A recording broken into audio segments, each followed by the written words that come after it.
Rakesh Jain here. आज हम virtual autism के बारे में थोड़ा सा बात करेंगे। काफ़ी पेरेंट्स पूछते हैं कि मेरे बेटी को वर्चुअल ऑटिज्म है या ऑटिज्म स्पेक्ट्रम डिसऑर्डर है, इसमें फ़र्क क्या होता है, ये क्यों होता है और अगर ये है तो क्या हम कर सकते हैं।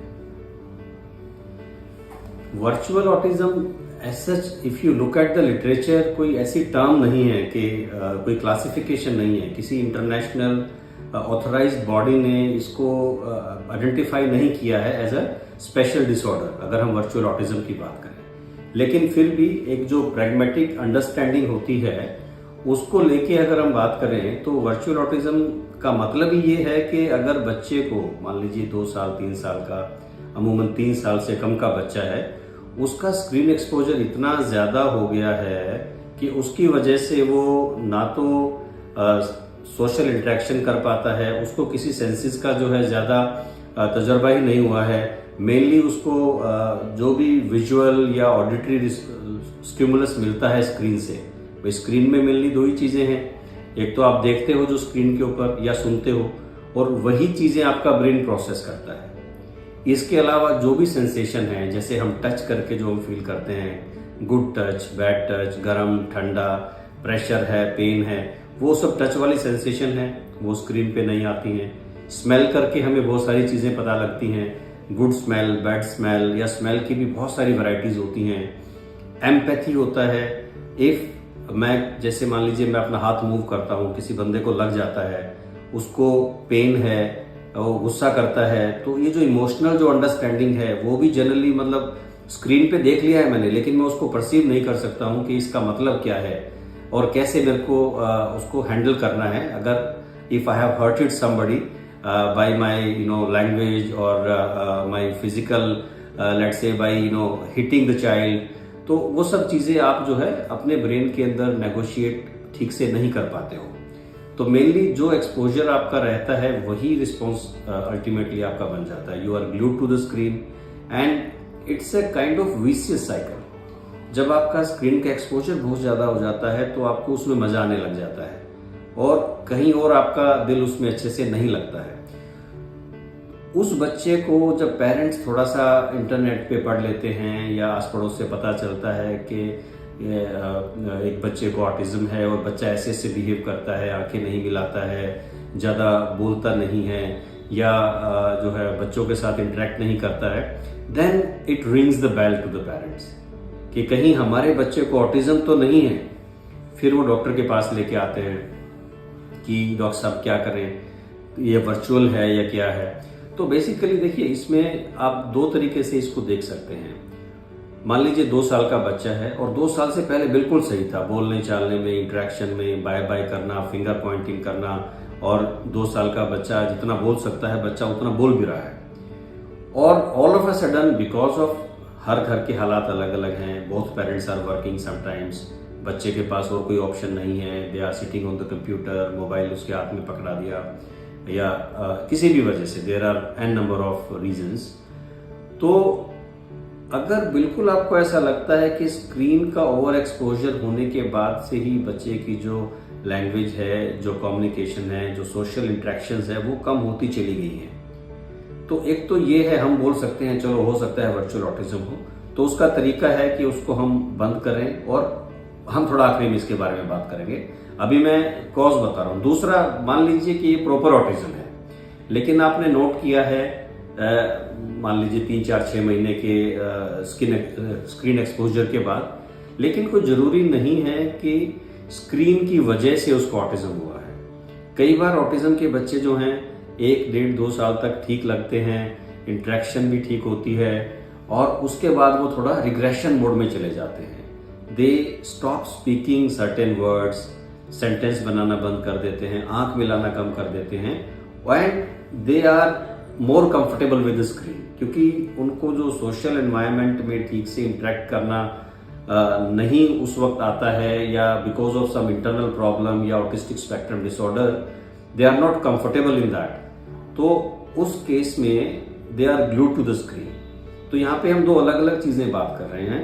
वर्चुअल ऑटिज्म की जो कैटेगरी हम थोड़ा सा एक निकालने की कोशिश कर रहे हैं इसमें से, वो है कि screen is the responsible for the autistic type behaviour, तो वो वर्चुअल की कैटेगरी में चला जाता है। दूसरा है कि बच्चे को ऑटिज्म है और ऑटिज्म के सिम्टम के दौरान ही वो स्क्रीन से ग्लू ज्यादा हो जाता है और घर के सर्कमस्टेंसेस कुछ ऐसे हैं कि स्क्रीन हम उसको ज्यादा दे पा रहे हैं या मॉनिटरिंग प्रॉपर नहीं कर पा रहे हैं, तो ये हमें डिफरेंट थोड़ा सा करना जरूरी है।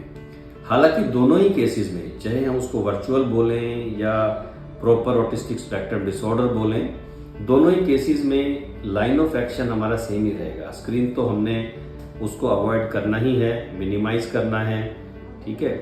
लेकिन before we go into the management of that, let's be clear कि स्क्रीन एक्सपोजर अगर बहुत ज्यादा है तो नॉट ओनली ऑटिज्म, कई बार ऑटिज्म जैसी चीज क्लियर कट मैनिफेस्ट नहीं होती है, उससे पहले भी बहुत सारी चीजें हैं। मान लीजिए बच्चे का करीबन 3 घंटे का एक्सपोजर रहता है, तो it has been found in the lots of studies कि 3 घंटा अगर बच्चा स्क्रीन पे रहता है तो उसकी लर्निंग कैपेबिलिटीज में, उसके इमोशनल क्वेश्चन में, उसकी कॉग्निटिव एबिलिटी में, उसकी अटेंशन में, इन सब चीजों में फर्क पड़ता है।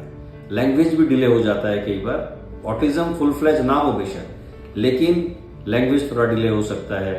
तो excessive screen exposure is not good, that is the bottom line.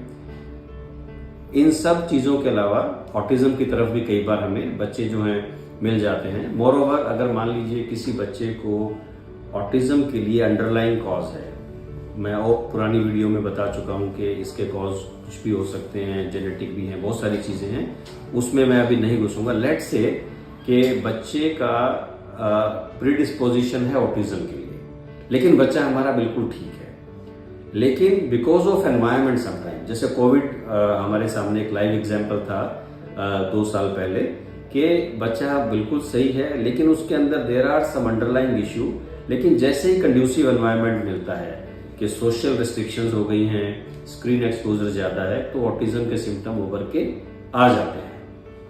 इसको आप एक बहुत साधारण चीज से भी समझ सकते हैं। मान लीजिए जमीन के अंदर एक बीज पड़ा हुआ है, लेकिन वो बीज पड़ा हुआ है, हमें दिख भी नहीं रहा है, ना ही उसमें कोई पेड़ उग रहा है, कुछ भी नहीं होता है। लेकिन जैसे ही बरसात का मौसम आता है, सॉइल अच्छी हो जाती है, तो वो बीज जो है अंकुरित होना शुरू हो जाता है और वो बाद में एक पौधा और उसके बाद पेड़ बन जाता है। तो इसीलिए अगर मान लीजिए किसी बच्चे में कोई फैक्टर हैं जो ऑटिज्म की तरफ बच्चे को लेके जाते हैं, and on top of that environment conducive हो जाता है, चाहे वो सोशल रिस्ट्रिक्शंस हैं या स्क्रीन एक्सपोजर है या कई बार घर में हालात थोड़े से जो हैं कंड्यूसिव नहीं है, तो हमें ऑटिज्म जैसे सिम्टम उभर के आ जाते हैं। वहां से पैदा नहीं होते हैं लेकिन उभर के आ जाते हैं। तो क्या करें हम इसके बारे में? अब हमें सबसे पहली चीज तो देखो, prevention is always better than the cure. हो सकता है वो बीज है, वो धरती में जमीन के अंदर ही दबा रहता, अगर हमारा एनवायरनमेंट ठीक है, स्क्रीन बहुत ज्यादा एक्सपोजर नहीं है, सोशल क्वेश्चन बहुत अच्छा है, हम लोग भी फ्रेंड्स से मिलते हैं, बच्चों के भी टॉडलर्स ग्रुप हैं, they also interact with each other, तो हो सकता है बच्चे के अंदर अंडरलाइन कुछ कारण हैं भी जिससे वो ऑटिज्म की तरफ जा सकता था।